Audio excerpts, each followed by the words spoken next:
Hi everyone, welcome back to Earl Grey Books. I'm Ellie and today it is the part 2 of my 2019 TBR. So I think I have 26 here, I think I just counted and now I can't remember. But all up I have 46 books left on my 2019 TBR. So I think that that's a really good number and I'm quite happy with that. I have a couple that I'm still in the middle of, which I will show you. But otherwise I am kind of turning my attention to my 2020 books for the rest of the year. I want to do a video like this in December for my 2021s. So just like what I did here, I want to read through as many of them as I possibly can so that I don't have... that could be like an hour-long video just talking about the ones I've bought this year. So let's jump into these ones. These are kind of separated by non-fiction and fiction because that's how my shelves work. And then I've also put the ones on the side that I have started. So let's do this. First up we have The Shelf Life of Zora Cross by Kathy Perkins. This is a literary criticism. I've never heard of this woman. She was an Australian poet. Very excited to get to this one. Hopefully, I always say that I'll get to them soon. Does it happen? Occasionally. Next up, this is Sex, Power and Money by Sarah Pascoe. I bought this because Sarah Pascoe is a British comedian that I really like and I haven't picked it up. Yep. Next up, Other People's Houses by Hilary McPhee. Hilary McPhee is also an Australian author. This one came out last year and I bought it, and I haven't really heard anyone talk about it. It's a nice thin one. This has got to be one of the most beautiful books on my shelves, I think. This is a vindication of the rights of women, which they've titled The Feminist Papers by Mary Wollstonecraft, who was, of course, Mary Shelley's mum. And yes, it's a gorgeous book, gorgeous end papers, and I actually bought this one while I was in Boston, and I think I actually bought it when I was in Salem, which is pretty. We have How to Do Nothing, which is Resisting the Attention Economy by Jenny Odell. I've heard a lot about this one recently. I kind of bought it on a whim, I think a couple of days after it came out. And no one had talked about it yet, and now I see this on a lot of lists of like good books to read. I think it was just in one of those like Goodreads blog posts that they do occasionally. The Colonial Fantasy, Why White Australia Can't Solve Black Problems by Sarah Madison. I meant to read this for Aussie April both last year and this year. I just didn't get around to it. So this is Imperfect by Lee Kaufman. This is about bodies and how they shape who we are, and I bought it because Lee Kaufman is a disabled woman and also lives here in Australia, so like, yay, lots of things in common. Still haven't read it.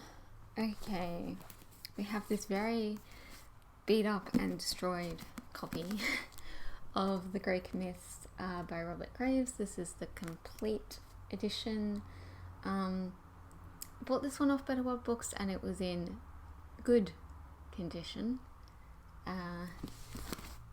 It's missing some of the back, and yep, but That's okay. I bought this when I was really going through a big myth phase last year, and then I kind of got to the point where I read too much and I just couldn't go back to it.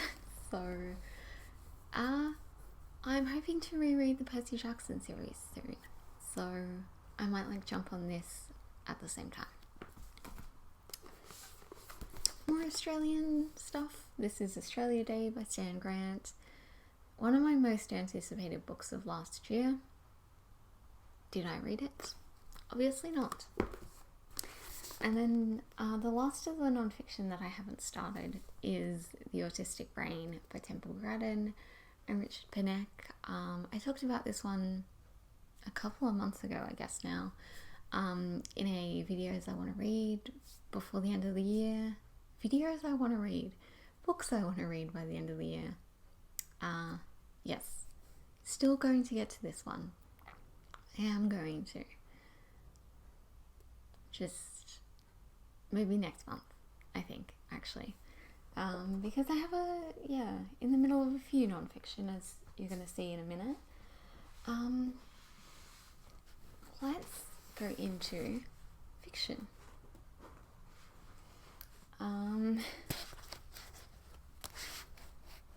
Yeah, this is a mix of things. Parable of the Sower by Octavia E. Butler.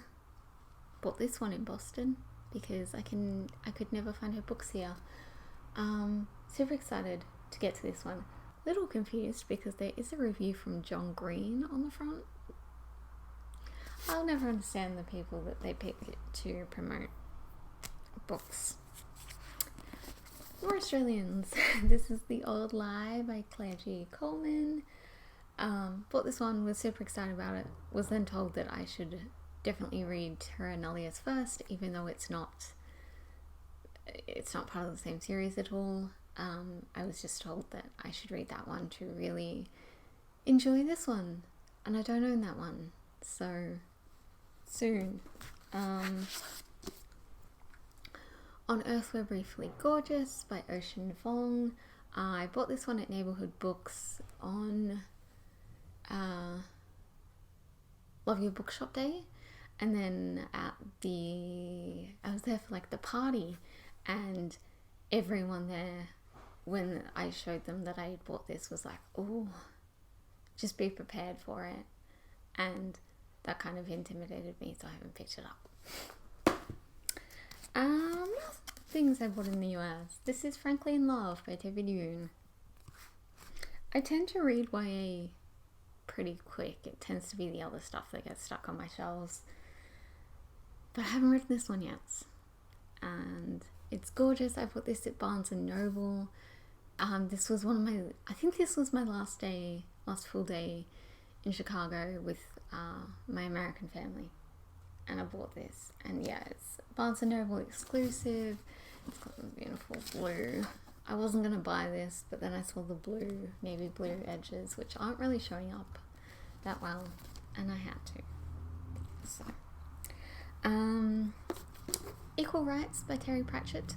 Super excited to get to this one. This is the next one that I have in his series. I'm reading them in the order he suggested, so we'll be picking this one up again next month, because his books occasionally, or last year they went on sale for Black Friday, so I want to pick more up then, but I feel bad if I haven't read this. Back to our Australians. This is Boyce Law's Universe by Trent Dalton. I still haven't read this one. It's some of my friends, their favourite book. One of my old co-workers absolutely loves it. And yes, I still haven't read it. Very excited about his new book, which comes out soon. Still haven't read this. We'll get to it, I promise. Sticking with the Australians, Bruni by Heather Rose. Bought this one, so borrowed it from the library, read a couple of pages, was like, oh my god, I love this, I'm gonna need it. Bought it. Didn't read it. Thought it was gonna get nominated for the Stella. didn't get nominated for the Stella. Kind of got pushed back while I was reading all the things that were. But yes, I believe this is signed too. Yes, it is. That's cool. Need to read that. And then finally, for ones that I haven't started, this is Where the Crawdads Sing by Delia Owens. This was also in that video that I mentioned of books that I want to read by the end of 2020. So I will be picking this one up. This is going to be one of the next books that I pick up. Someone hold me to that. Someone leave a comment saying, have you picked up Where the Crawdads Sing yet? Because I probably haven't. And I forget that I say I'm going to do things. So yes, those are those ones. And then I have 4 that I have that I'm currently reading. What does that mean? That can mean absolutely nothing in Ellie Land. Like this one. I started Becoming by Michelle Obama. Like, last year, probably this time. I read like 30 pages, and then about a month or 2 ago, I got the e-book, the audio book from my library.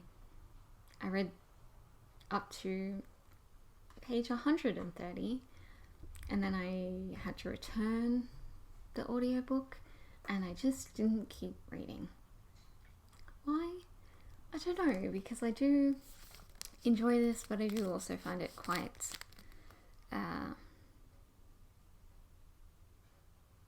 I don't know how I feel it. I just haven't really kept going with it. But yeah, I think I'm just gonna keep putting my name down for the audiobook and then just hoping that I will eventually get through it. I don't really want to buy the audiobook because I don't like buying audiobooks that I own the book for, because I already spent like $50 on that book because it was super expensive here, and that was the cheapest I could get it. Next up, also sticking with that kind of, I said I'm currently reading these, but am I? I have Jasper Jones by Craig Silvey, which I started for Aussie April this year, and I read 86 pages. Yep.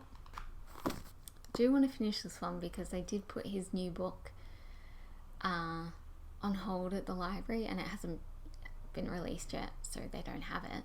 But it's his first book since this one, which came out, I want to say like early 2010. So it's been like a good decade.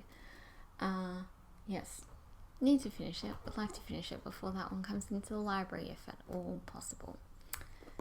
Look at my cutie. You haven't been in the last few videos. Where have you been? What did I do? Why? Come on. Okay. If we can all pause for Percy while he waits and gets comfy. And okay. So, second to last one, A Tree Grows in Brooklyn by Betty Smith. I finally found a copy of this one after searching for it for years last November in the Black Friday sales, and started it 2 months ago or so. I read the whole first book, like I'm up to book 2, which is 55 pages, so it's not that far in, but was really enjoying it. It's just slow, and I'm enjoying the fact that it's slow, but I at the time was in a bit of a reading slump, so I needed something quick. I will get back to it. And then the final one, this is the one that I'm like actually actively currently reading, kind of. This is Superior by Angela Sanini. This is an ARC copy that I've had since before May last year. I finally picked it up. 111 pages in. So I am currently reading it, but I'm also taking it quite slow because it's a very science-based book. So this is a book talking about race science. And I'm not necessarily a scientifically minded person. So I get some of it from high school. Like some of it, I'm like, oh, I remember kind of learning about that thing. We learnt a little bit about genes in this class that I did. That was probably my favorite class. And yeah, good times. But I kind of have to sit on it for a while and reread passages because I'm like, I don't know what that word is. I don't know what that means, and I also don't exactly get what you're talking about. So reading it quite slowly, I can read like a chapter at a time, and then I need like a week to like think about it and reread bits. And yeah, so I think it's probably going to take me another month or so to get through it, but that's okay. As long as I finish it by the end of the year, I'm kind of happy. I just don't want to have any in progress books. But I'm going to talk about that in a separate video. That's the end of my 2019 TBR, the end of this like little TBR series for now. Like I said, I will be doing a version for 2020 in December. I'm also going to be doing more of a general update on my TBR. Lots of things planned for December. It's going to be really exciting. Let's hope it works. And yes, I am done. That's it. I was so nervous about getting this video done because there is so many books, and it's done. So I'm gonna go sit and cuddle with a certain cat who has decided it is attention time. And I will see you all on Monday. I am doing my haul for September. Spoiler alert, it's a small one. But I'll see you all then. Thanks for watching. Bye.